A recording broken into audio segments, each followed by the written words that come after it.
Hello and welcome to the Child Care Aware of Minnesota Legislative Update for April 15th, 2025. I will start by telling you there is a written update that goes through much of this information in greater detail, so do not feel the need to necessarily take notes or freeze the frames or whatever, but you can if you'd like. So we have reached a very important point in the legislative session. We have reached the midpoint or the third deadline.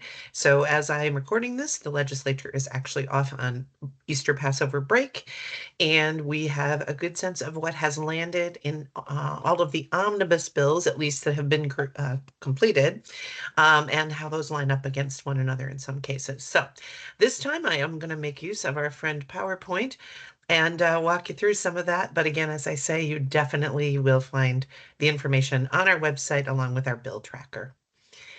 So let's just get started and see what we have. First, I will tell you that these are the bills that contain most of the early care and education and child care issues. There are a handful of others that have yet to be completed. For instance, the tax bill, the bonding bill, and we're waiting on the House workforce development bill that there's a placeholder, but it does not contain the final language. But these are the bills that we will primarily be focused on. So in the House, we have the Children and Families Omnibus Bill, House File 2436. We have the, again, House Workforce and Economic Development Bill. We're waiting on content, but that will be House File 2440. And the House Agriculture Bill has a small piece we'll talk about, House File 2466. You can also see the corresponding Senate bills below. The big difference, and I've mentioned this many times, is that in the Senate, since there is not a Children and Families Committee, many of the elements that we follow are in the Health and Human Services bill. Understandably, that bill is much larger, but it does contain child care and early childhood elements. What I've put in the parens there for you to see is to help you understand the big picture is what we call the budget target, meaning that each committee only has so much money to spend, or in some cases this year, cut from their current budget. So things that have been included in the budget from previous negotiations, what we call the base, sort of set the base of the spending, and they either can add or subtract from that. But of course, if they add, they need to make sure that it all balances. And if they have to subtract, they're going to likely cut things that were in the base. So you can see that we're all over the map here. There's a little bit of extra money in the House, in the Children and Families, but correspondingly, there's less money available in Health and Human Services. So some of the decisions you will see in these slides were driven, I would say a large part of the budget decisions were driven by what the budget targets gave each committee. So we'll move on to look at some specifics. So when we talk about spending, always start with that. We talk about appropriations. And as I just mentioned, not a lot of new money to go around. The items that are highlighted in these two slides are the items that are unique to each bill. So here is the House Children and Families Omnibus Bill. And you can see that there were no further cuts to what was considered the base for 26-27. However, always have to make the notation that many of the things in the base were slated already to go down. So for instance, the Early Learning Scholarship program, the Great Start Compensation Support Program, Retain, are three that I know of that are more significant, where there was initially what we call one-time money in 24-25. So there was additional funding, but they already had planned to drop those dollars down in 26-27. So on one hand, there were no further cuts, but there wasn't necessarily an effort to keep those spending levels as they had been in 24-25. So it's a bit of a half glass full, glass half full, glass half empty interpretation about whether you want to call those cuts.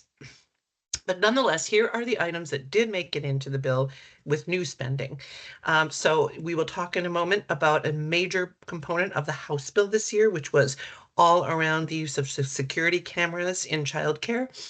There are some dollars in the bill, in the House bill, to offer some one-time appropriations and one-time money to help programs come into compliance with what was finally compromised on in that bill.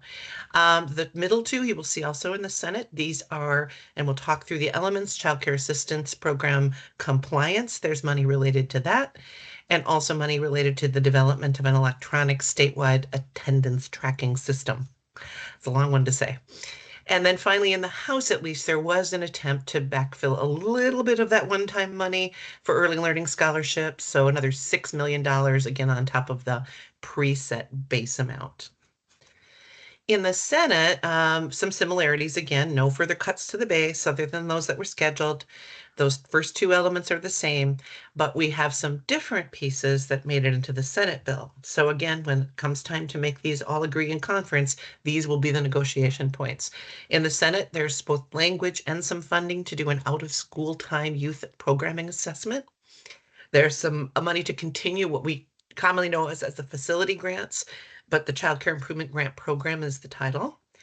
And then there's some one-time money to help the St. Cloud Area School District preschool program that was originally funded by the Rotary and the school district, and they've felt very successful about that and have asked the state to help fund that continuation. And indeed, in the Senate, it did get a small amount of one-time money. So those are the budget pieces for the most part. This being a budget year, it's a pretty small list, but those will need to be negotiated between the two bodies. Now I'll run through some policy and budget items that are in both bills, so we can kind of cover them all at once. You heard me mention child care assistance compliance. This is because of rule changes at the federal level. The state must now come into compliance with these changes. So you can see the bill numbers here and the elements that are included in that.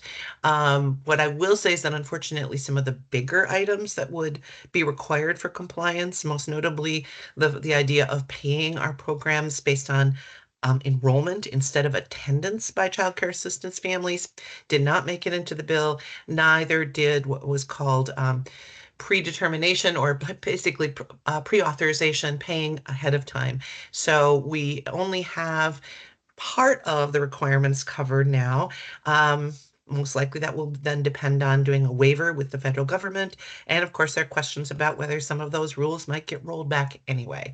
But nonetheless, you can see the pieces here. I won't read to you on most of these slides because, again, it is in the written update. I think the only thing I will make a note about is when you see schedule reporters, that is a term related to something that was basically only childcare. People who work in childcare who receive childcare assistance were subject to some of these schedule reports, these changes.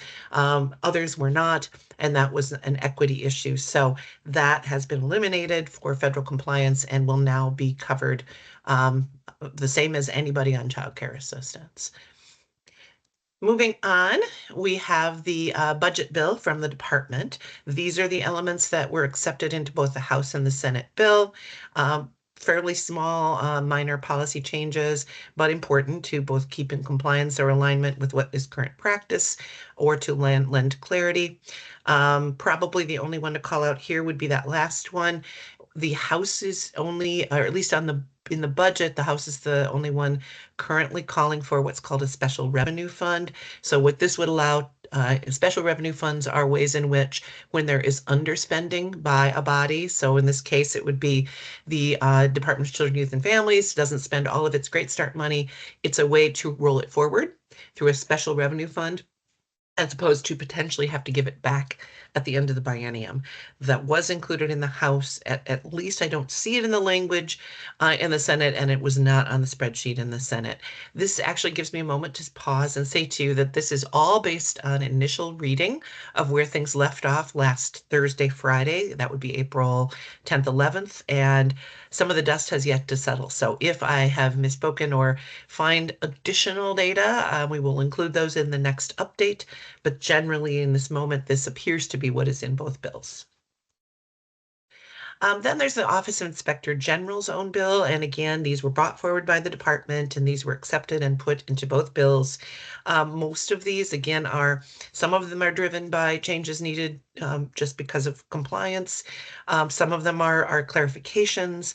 I would say there's a couple here that have been discussed for a while in terms of coming into a little more clarity around things like training. So again, the details will be both available in the update, and you can always click and read the original bills, as you can see there at the top if you want to get more detail.